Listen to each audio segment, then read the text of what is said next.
Hello students, I am Jalagam Ramarao, Government Junior College, Palvancha, Bhadradri Kottagudem district.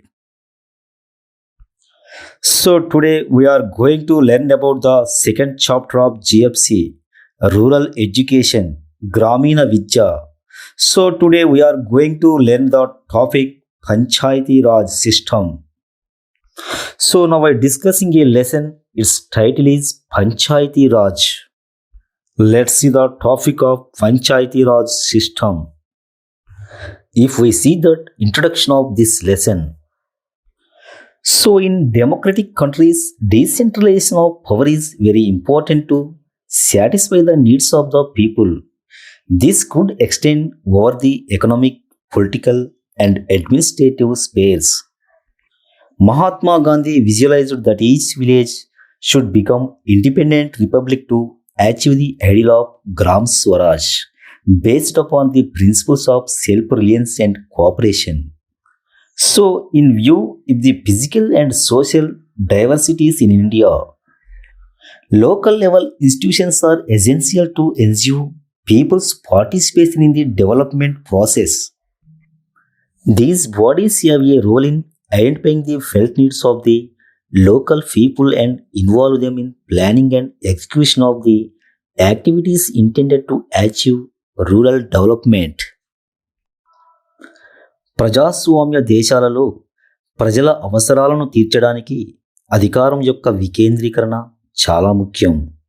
అధికార వికేంద్రీకరణ ఇది రాజకీయం మరియు పరిపాలన రంగాలపై విస్తరించవచ్చు. మహాత్మా గాంధీ స్వావలంబన మరియు సహకారం సూత్రాల ఆధారంగా గ్రామ స్వరాజ్ యొక్క ఆదర్శాన్ని సాధించడానికి ప్రతి గ్రామం స్వతంత్రంగా ఉండాలని చెప్పడం జరిగింది. భారతదేశంలో భౌతిక మరియు సామాజిక వైవిధ్యాల దృష్ట్యా అభివృద్ధి ప్రక్రియలో ప్రజల భాగస్వామ్యానికి స్థానిక స్థాయి సంస్థలు అవసరం. ఆధునిక ప్రజాస్వామ్య రాజ్యాలలో స్థానిక ప్రభుత్వాలకు విశేషమైన స్థానం కలదు. అధికార వికేంద్రీకరణలో భాగంగా ప్రజాస్వామ్య వ్యవస్థను బలోపేతం చేయడానికి ఇవి ఏర్పాటు చేయబడినవి. స్థానిక ప్రభుత్వాలు రాష్ట్రాలలోని మారుమూల ప్రాంతాల్లో నివసించే ప్రజలకు గల మౌలిక సమస్యలను సత్వరమే పరిష్కరించడానికి ఇవి తోడ్పడతాయి. స్థానిక పాలనా వ్యవహారాలను సమర్థవంతంగా నిర్వహించేందుకు తోడ్పడే సంస్థలను స్థానిక ప్రభుత్వాలు అని అంటారు. గ్రామ స్వరాజ్యమే రామరాజ్యం అనే గాంధీ కలలను సాకారం చేయడానికి భారత రాజ్యాంగంలోని 4వ భాగంలో 40వ ఆర్టికల్ పంచాయతీరాజ్ సంస్థలను ఏర్పాటు చేయాలని నిర్దేశిస్తుంది. Panchayati Raj means a system of village government.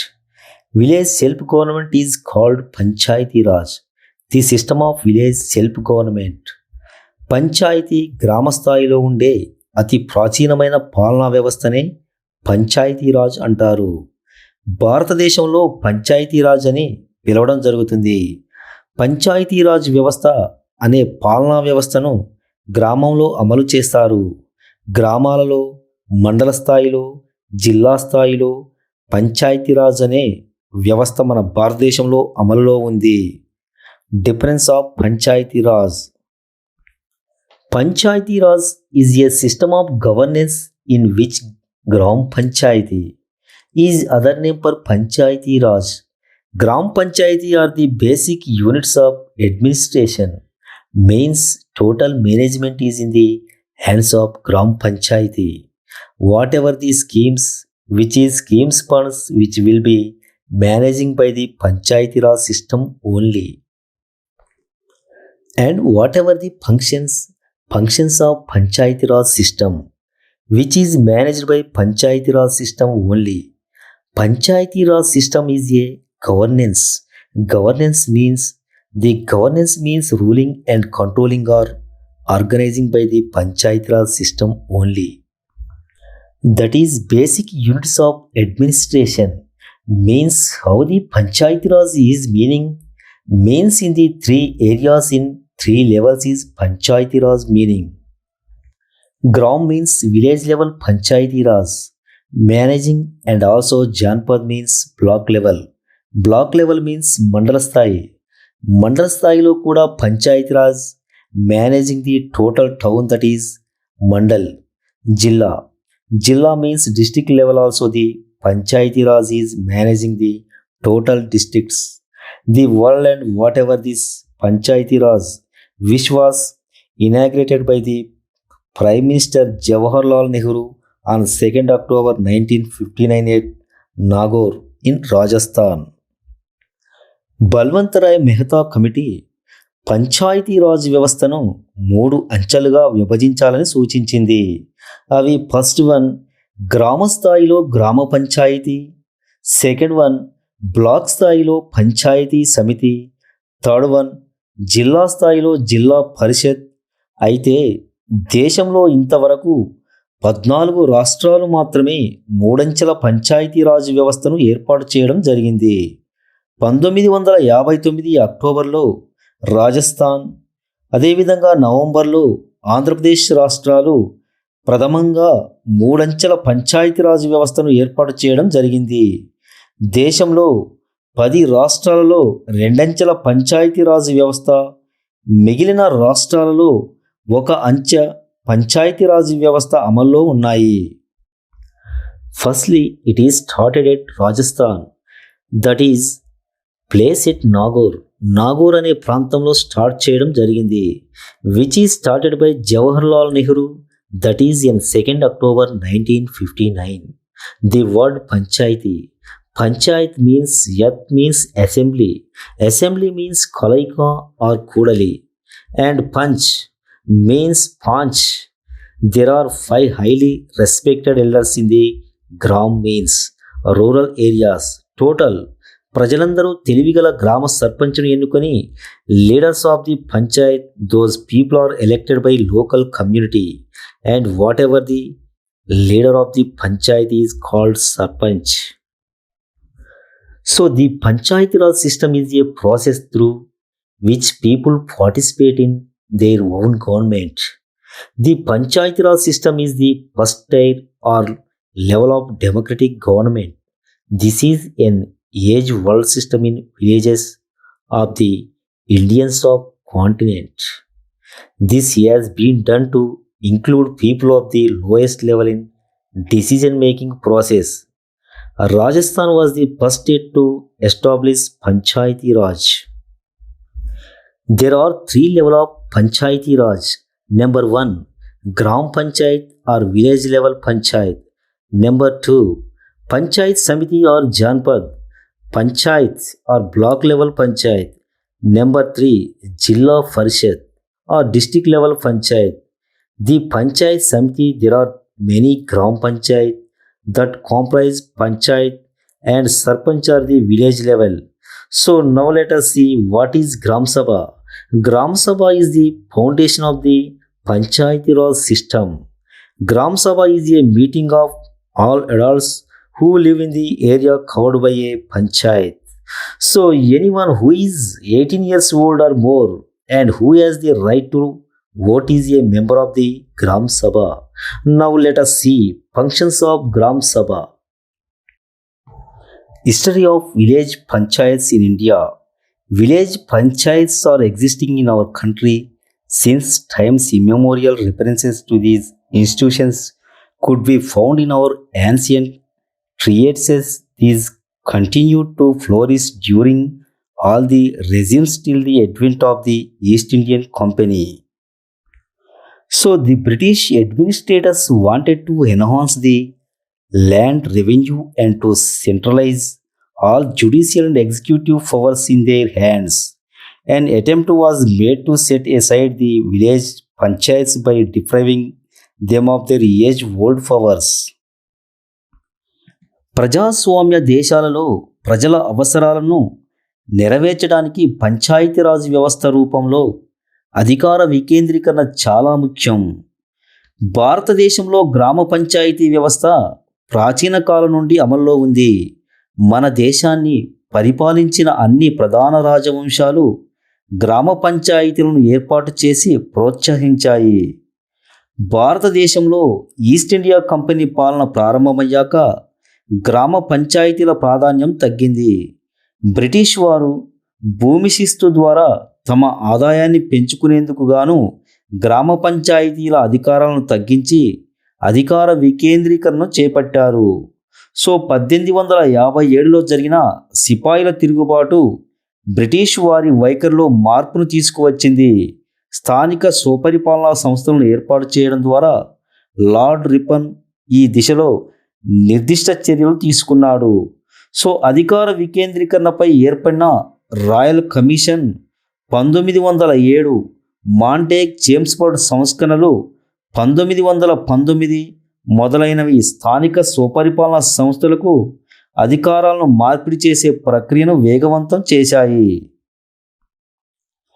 British పాలనకు ముందున్న గ్రామ పంచాయతీ వ్యవస్థలో పదవులకు ప్రతినిధులను రాజులు నియమించేవారు. బ్రిటిష్ వారి కాలం నుండి ప్రతినిధుల ఎంపిక ఎన్నికల ద్వారా జరిగేది. కానీ దేశంలో ఈనాటి వరకు సామాజికంగా, ఆర్థికంగా బలంగా ఉన్న వర్గాలే పంచాయతీ వ్యవస్థలో అధికారాన్ని చెలాయిస్తున్నాయి. భారత రాజ్యాంగంలోని ఆర్టికల్ 40 దేశంలో పంచాయతీ వ్యవస్థను ఏర్పాటు చేసి వాటి సుపరిపాలనకు అవసరమైన అధికారాన్ని అప్పగించాలని సూచించింది. మొదటి పంచవర్ష ప్రణాళిక విధాన పత్రం కూడా గ్రామ పంచాయతీలను ఏర్పాటు చేయవలసిన ఆవశ్యకతను నొక్కి చెప్పడం జరిగింది. 1957లో ఏర్పడిన బల్వంతరాయ్ మెహతా కమిటీ అభివృద్ధి కార్యక్రమాలలో ప్రజల భాగస్వామ్యం కానీ స్థానిక స్వపరిపాలనా సంస్థలకు సరియైన అధికారాలు కానీ లేవని తెలియజేసింది. సో ఈ కమిటీ తన నివేదికలలో ప్రజాస్వామ్యబద్ధంగా అధికార వికేంద్రీకరణ, అభివృద్ధిలో ప్రజల భాగస్వామ్యం ప్రధాన లక్ష్యాలుగా పంచాయతీరాజ్ వ్యవస్థ ఉండాలని సూచించింది. సో బల్వంతరాయ్ మెహతా కమిటీ నివేదిక ప్రకారం భారతదేశంలో 3 అంచెల పంచాయతీరాజ్ వ్యవస్థ ఏర్పాటు జరిగింది. 1991లో వచ్చిన 73వ రాజ్యాంగ సవరణ చట్టం పంచాయతీరాజ్ వ్యవస్థను గ్రామం, సమితి, జిల్లా స్థాయిలో ఏర్పాటు చేసి వాటికి ప్రతి 5 సంవత్సరాలకు ఒకసారి తప్పనిసరిగా ఎన్నికలు జరపాలని నిర్దేశించినది. Functions of Panchayati Raj. The functions of gram panchayats could be broadly divided into 2 categories. First one, obligatory functions, and second one, discriminatory functions. The important obligatory functions include the maintenance and improvement of public roads, drains, street lights, public latrines and burial grounds, registration of births and deaths, prevention of epidemic diseases, maintenance of health and sanitation, supply of drinking water, management and care of common grazing lands, and organization of meals and fairs. The discriminatory functions include plantations of trees, improving the breeds of cattle, development of cooperation, land reforms, veterinary and medical facilities, maintenance of libraries and reading rooms, control and management of village forests. Panchayati Raj వ్యవస్థలోని గ్రామ పంచాయతీల విధులను స్థూలంగా 2 రకాలుగా విభజించవచ్చును. అవి first one కరణీయ విధులు లేదా చట్టబద్ధమైన విధులు. సెకండ్ వన్ వివేచనాత్మక విధులు లేదా విచక్షణాధికారాలు లేదా విచక్షణ విధులు. సో చట్టబద్ధమైన విధులు గ్రామ పంచాయతీలు తప్పనిసరిగా నిర్వర్తించవలసిన విధులను చట్టబద్ధమైన విధులని చెప్పటం జరిగింది. ఫస్ట్ వన్ గ్రామంలోని రోడ్లు, డ్రైన్లు, వీధి దీపాలు, సామూహిక మరుగుదొడ్లు, శ్మశానాల నిర్వహణ మరియు అభివృద్ధి, గ్రామంలో జనన మరణాల నమోదు, ప్రజారోగ్యం మరియు పారిశుద్ధ్య నిర్వహణ, గ్రామంలో జనన మరణాల నమోదు యొక్క వివరాలు, త్రాగునీటి సరఫరా, అంటువ్యాధుల నివారణ, సంతలు, జాతరల నిర్వహణ, గ్రామ బంజరుల నిర్వహణ మొదలైనవి. The discriminatory functions include plantation of trees, improving the breeds of cattle, development of cooperation land reforms, veterinary and medical facilities, maintaining libraries and reading rooms, control and management of village forests, relief against famine, and construction of bridges, culverts, and rest houses, promotion of rural industries, establishment of improved seeds and implements stores, and so on. నిధుల లభ్యతను అనుకూల పరిస్థితులను బట్టి నిర్వర్తించే విధులను వివేచనాత్మక విధులు అంటారు. వీటిలో ముఖ్యమైనవి ఫస్ట్ వన్ చెట్ల పెంపకం, పశు సంపద నాణ్యతను పెంచడం, భూ సంస్కరణలు, పశు సంరక్షణ మరియు వైద్యం, గ్రంథాలయాల నిర్వహణ, వంతెనల నిర్మాణం, గ్రామీణ పరిశ్రమల ప్రోత్సాహం మొదలైనవి. సో పైన పేర్కొన్న విధులకు అదనంగా గిరిజన ప్రాంతాల్లో గ్రామ పంచాయతీల న్యాయ పంచాయతీలను నిర్వహిస్తూ న్యాయాత్మక విధులను కూడా నిర్వర్తిస్తున్నాయి. గ్రామ పంచాయతీల విధులకు అదనంగా వాటి పరిధిలోనికి రాని విధులను మండల, జిల్లా పరిషత్తులు నిర్వహిస్తాయి. సో అవి మండల పరిషత్తులు తమ పరిధిలోని ప్రాథమిక పాఠశాలలు, ప్రాథమిక ఆరోగ్య కేంద్రాల నిర్వహణ బాధ్యత వహించాలి. వీటితో పాటు మండల పరిషత్తులు కేంద్ర రాష్ట్ర ప్రభుత్వాల యొక్క గ్రామీణాభివృద్ధి కార్యక్రమాలను అమలుపరచాలి. అదేవిధంగా జిల్లా పరిషత్ తమ జిల్లాలలోని ఉన్నత పాఠశాలల నిర్వహణ, సాగునీటి చెరువుల నిర్వహణ, గ్రామ పంచాయతీలకు నిధుల పంపకం మొదలైన విధులను నిర్వర్తించాల్సిన అవసరం ఉంది. Role of village panchayats in rural development. The gram panchayats have to play an active role in the formulation and execution of rural development schemes launched by the central and the state governments. The identification of beneficiaries for the schemes like IRDP, TRISM, DWACRA or etc. merged under Swarna Jayanti Gram Swarajgar Yojana SGSY from April 1999 has to take place in Gram Sabha meetings stipulated to be held once in 6 months. The video of the Gram Panchayats will have to play an important role identifying specific schemes for the beneficiaries and in arranging subsidy from the DRDA to the beneficiaries belong to SCs and small farmers, marginal farmers, margin money to SC and ST beneficiaries from the concerned corporation and loans from the banks to implement these schemes. The government introduced the practice of providing funds directly to the Gram Panchayats for formulation and implementing schemes.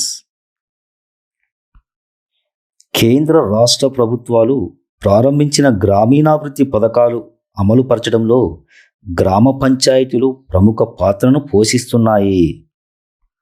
IRDP, TRISM, DWACRA మొదలైన పథకాలకు లబ్ధిదారుల ఎంపిక గ్రామ పంచాయతీల ద్వారా జరుగుతుంది. ఈ ఎంపిక 6 నెలలకు ఒకసారి జరగాలని నిర్ణయించడం జరిగింది.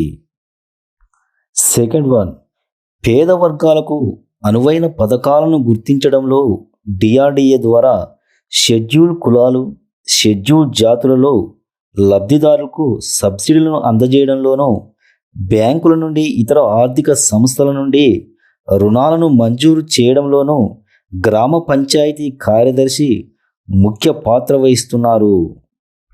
So role of village panchayati in rural development. Village panchayati యొక్క రోల్ గ్రామీణాభివృద్ధిలో గ్రామ పంచాయతీల యొక్క పాత్ర ఏమిటని మనము ఒకసారి తెలుసుకుంటే, here central and state government and what ever central government means Indian government, state government means that is Telangana government or Andhra government have launched various rural development schemes and so many schemes. So that is launched by Telangana government, which we have seen before, and that is employment schemes and unemployment schemes we see, and also various schemes which is initiated by government of Telangana also. So already we discussed and the Gram Panchayati in these schemes. Gram Panchayats have to play an active role in the formulation and execution of these skills.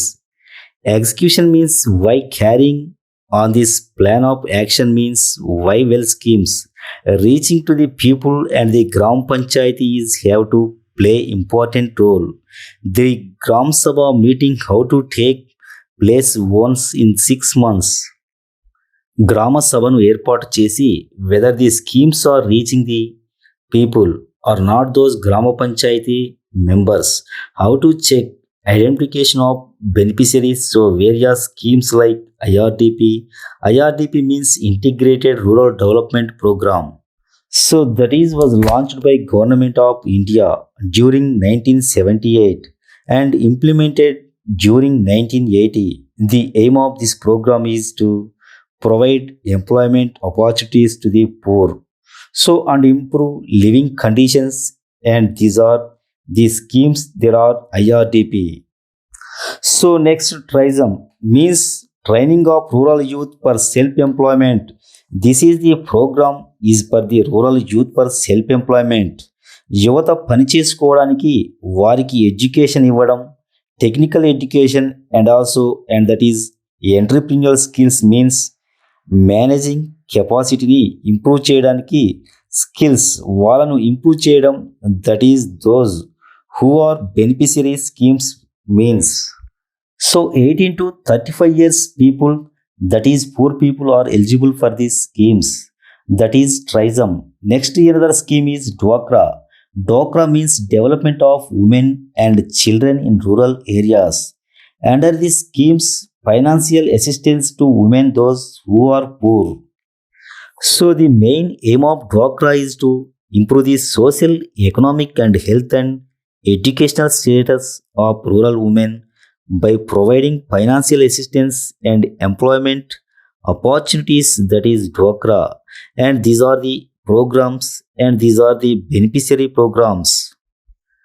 పేద వర్గాలకు అనువైన పథకాలను గుర్తించడంలోనూ DRDA ద్వారా SC మరియు ఎస్టీలలో లబ్ధిదారులకు సబ్సిడీలను అందజేయడంలోనూ బ్యాంకుల నుండి ఇతర ఆర్థిక సంస్థల నుండి రుణాలను మంజూరు చేయడంలో గ్రామ పంచాయతీ వీడిఓ యొక్క ముఖ్య పాత్రను పోషిస్తున్నారు. So for people in rural areas and has to take place in this meetings since 1989. Funds are the directly providing to the Gram Panchayats means about the funds, and these are discussed in the meetings. What are the funds are given by the government for formulating and implementing schemes. Implementing means formulate చేయడానికి and దాన్ని start చేయడానికి అంటే అమలు పరచడానికి funds అనేవి provide చేస్తారు. That is government, central government or state government. గ్రామ సభలో చర్చించుకోవడం జరుగుతుంది స్కీమ్స్ యొక్క ఫండ్స్ గురించి. And JRY schemes, Jawahar Rozgar Yojana, JRY later it is changed the name, that is Jawahar Gram Samriddhi Yojana. Already we discussed unemployment schemes. JRY క్రింద వివిధ పథకాలను రూపొందించి అమలు చేయడానికి అవసరమైన నిధులను ప్రభుత్వం నేరుగా పంచాయతీలకు అందిస్తుంది. అదేవిధంగా ఈ పథకాల క్రింద శ్రామికులకు చెల్లించే వేతనాలు, ఆహార పదార్థాల పంపిణీ బాధ్యత కూడా గ్రామ పంచాయతీలు వహిస్తాయి.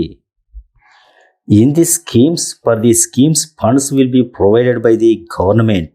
The village panchayatis are interested the responsibility of payment of wages.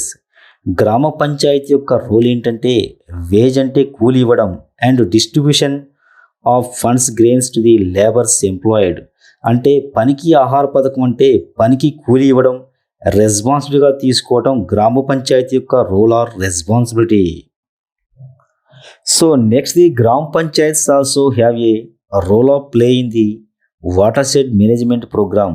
Water shed management programme means is guiding and organizing the use of land and other resources in rural areas. అంటే ల్యాండ్ను ఎలా ఉపయోగించుకోవాలి, ఏ టైప్ ఆఫ్ పంటను పండించాలి అని guidelines ఇచ్చే ప్రోగ్రామ్ని water shed management programme అంటారు. Water shed పథకంలో భాగంగా వాటర్ షెడ్ కమిటీల ఏర్పాటులోను, వాటర్ షెడ్ నిర్మాణాల నిర్వహణలోను పంచాయతీలు ప్రధాన పాత్ర పోషిస్తున్నాయి. So further they have a role in the formulation and execution of Joint Forest Management JFM program. So that is improving awareness about the forest resources. So ఉమ్మడి అటవీ యాజమాన్యం కార్యక్రమంలో వన సంరక్షణ సమితులను ఏర్పాటు చేయడంలోనూ వివిధ కార్యక్రమాలను చేపట్టడంలోనూ గ్రామ పంచాయతీలు కీలక పాత్ర వహిస్తున్నాయి. Local self government in rural and urban areas. Local self government is a part of policy of decentralization. Let's understand its meaning. Decentralization a opposite of centralization. Centralization refers to a political structure therein central government has all the major powers and responsibility. So this policy of decentralization become effective only after your 1992. Before 1992, central and state governments were more powerful. Local government, like panchayats, had limited powers and funds to do anything significant in their area. Local government had to depend on central and state government to take major decisions, and sadly in most of these cases, the issues of small villages never appeared important to the central government. Locally, people of India and political leaders realized the decentralization is important democratic country like India, so that people living in small and remote villages or town also get wise. There are a large number of problems and issues which are best known and settled at the local level. Success of Panchayati Raj. Panchayati Raj system has been functioning in the country for the last 4 decades. Hence, it is important to examine to what it has been successful in achieving its objectives. Panchayati Raj has played an important role in strengthening democracy in our country, while some people opine that it has made significant contribution to rural development. మన దేశంలో పంచాయతీరాజ్ వ్యవస్థ 5 దశాబ్దాలుగా పనిచేస్తూ దేశ ప్రజాస్వామ్య వ్యవస్థను బలపరిచి గ్రామీణాభివృద్ధిలో గణనీయమైన పాత్ర పోషించింది. సో పంచాయతీరాజ్ సాధించిన విజయాలను ఈ కింది అంశాల ద్వారా ఒకసారి మనం పరిశీలిద్దాం. So first one, promoting agriculture, family welfare and education. Panchayati Raj వ్యవస్థ గ్రామీణ ప్రాంతాలలో వ్యవసాయం, కుటుంబ సంక్షేమం మరియు విద్యాభివృద్ధికి కృషి చేస్తుంది. So second one, taking the administration nearer to the people. ప్రభుత్వ పరిపాలనను ప్రజల వద్దకు చేర్చడంలో పంచాయతీరాజ్ వ్యవస్థ అమోఘమైన పాత్ర పోషించింది. So third one, making the bureaucracy accountable to people. ప్రభుత్వ అధికారులను ప్రజలకు బాధ్యులను చేయడంలో ఈ వ్యవస్థ చెప్పుకోదగిన విజయం సాధించినది. Creating basic infrastructural facilities needed for rural development. గ్రామీణాభివృద్ధికి అవసరమైన అవస్థాపన సౌకర్యాలను కల్పించడంలో ఈ వ్యవస్థ ఎంతో కృషి చేసింది. Orienting the communities, particularly youth, positively towards social change. గ్రామీణ ప్రజలలో ప్రత్యేకంగా యువతలో సానుకూలమైన సామాజిక మార్పును తీసుకురావడంలో పంచాయతీరాజ్ వ్యవస్థ విశేషమైన కృషి చేసింది. వ్యవసాయం, కుటుంబ సంక్షేమం మరియు విద్యాభివృద్ధికి మరియు అదేవిధంగా ప్రజల వద్దకు పాలనను తీసుకొని పోవుట, ఉద్యోగ వర్గం ప్రజలకు బాధ్యత వహించి పనిచేసేలా చూచుట, గ్రామీణాభివృద్ధికి అవసరమైన మౌలిక సదుపాయాల కల్పన, సామాజిక మార్పుకై యువతలో సకారాత్మక ప్రేరణ కలిగించటం పంచాయతీరాజ్ యొక్క ప్రగతి సాధించిందని చెప్పుకోవడం జరిగింది. So coming to the last slide, homework slide them. So today homework is first one, what is meant by Panchayat Raj. Panchayat Raj అంటే ఏమిటి? Long answer type questions. Explain the functions of Panchayati Raj. Panchayati Raj యొక్క విధులను వివరించండి. Second, what is the role of village panchayats in rural development? గ్రామీణాభివృద్ధిలో గ్రామ పంచాయతీల పాత్రను వివరింపుము. Thank you.